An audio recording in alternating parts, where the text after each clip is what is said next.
I'm Stephanie Herzog, and I'm with the League of Women Voters of Portland.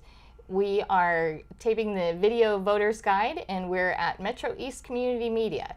I'm here today with Amanda Schroeder, who is running for Multnomah County Commissioner, District 4. Welcome, Amanda. Thank you, Stephanie. I'm really happy to be here. So tell me a little bit about yourself, or tell us a little bit about yourself and why you're running for this position. Well, I grew up essentially in East County, Boring, Oregon. I'm from the area. I've watched it, grow and expand my entire life, except for a brief stint of time when I went to college and then joined the Army. Came back and started to work for the VA. And when I was working at the VA, I was the congressional liaison. So I got to work directly with electeds, and it really humanized the process for me. So it really showed me the incredible good electeds can do. And then in 2012, of course, Rush Limbaugh said those crazy things about that young woman trying to get comprehensive reproductive health care. So I decided, that's it. I'm going to run for office. I'm going to be a decision maker. And why Multnomah County? It's my home.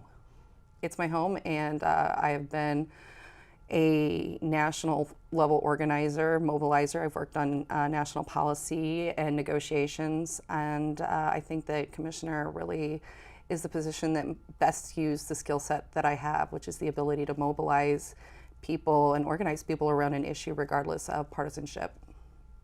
Great. We have a few questions for you. All right. How can the county address the connected issues of mental and physical health, substance abuse, and homelessness more effectively? Well, that's a total softball question, Stephanie.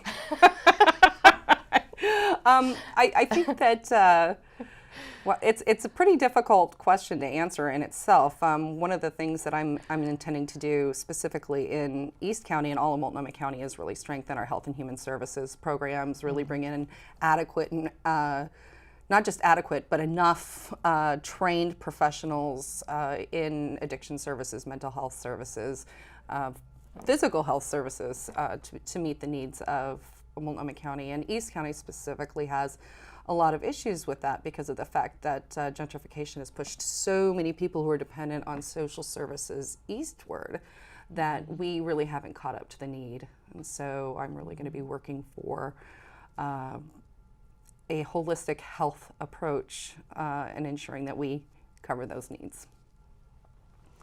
How would you evaluate the effectiveness of the Home for Everyone plan in Multnomah County? I really love the Home for Everyone plan. As I stated before, I was in the Army, I'm a veteran, and so there's a lot of homeless veterans out there, and there's a lot of homeless families out there, and ideally, it's a great program. I don't know that it's actually providing for the needs of all of the people who require services and shelter now. I know that it's a very big problem with school-aged children, the homelessness issue, when they get displaced so often because of time limits in shelters, or their rent was jacked up, and so they ended up homeless, where they end up going to multiple schools. So you don't have a continuity of education, and these are all things that need to be addressed. And a Home for Everyone is supposed to provide, a shelter space and, place to establish roots. But I'm not sure that it's actually achieving that goal. Okay. What are the lessons learned from the Selwood Bridge project that can be applied to other major infrastructure projects? Well, as with any project, I think that you really need to have a realistic vision and make sure that when you get your people together, your people are all on the same page. We look at dollars spent on various projects and programs, and things change, and they are constantly changing, and it's kind of a fluid process, but unfortunately it ends up costing more and more and more money and taking longer and longer and longer. And so I think it's really, really important that we go with that we are responsible with tax dollars, of course, but that we're really getting the best skilled labor. They say that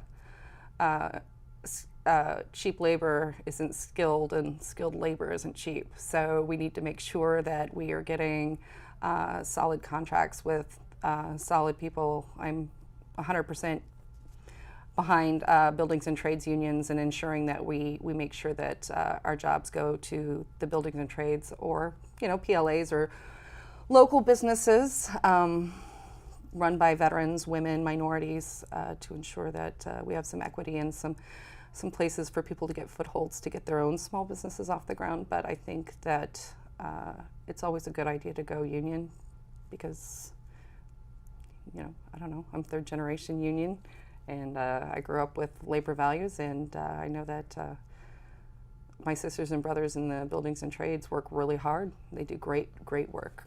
Mm-hmm. What can be done to ensure the county is able to continue to provide community services in the long term with increasing population? I think this is probably most particular for East County. This is where my heart is. The health and human services, the people of East County is really why I'm doing this. How do we ensure that we have the resources? Well, I'm going to fight like hell for the people of East County every day on the commission. Oftentimes we end up being forgotten by the overwhelming population of everything west of 148th. But I have some plans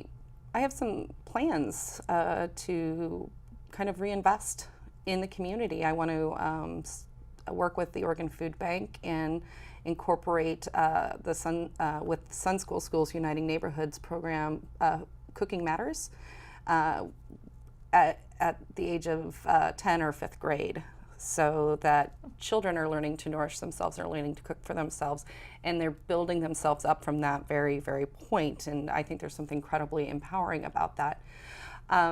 And for the last couple of weeks, I've been transit dependent because I wanted to see what it was like for folks out in East County who have to work in Portland.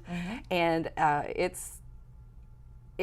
I'm very, very concerned about the impact on the children of people who have to do that, because I know that I missed 2 open houses. I missed my kids' games and my daughter's taekwondo belt ceremony. And it makes me really, really concerned that we're not doing enough as a community to ensure that kids have opportunities outside of just specifically their school walls, because of the fact that sports and other programs, they help develop leadership, accountability, responsibility, and a really strong sense of confidence. And I really want to work towards fixing that as well. Very nice. We have about a minute left. Are there some other things you'd like to let the voters know about you?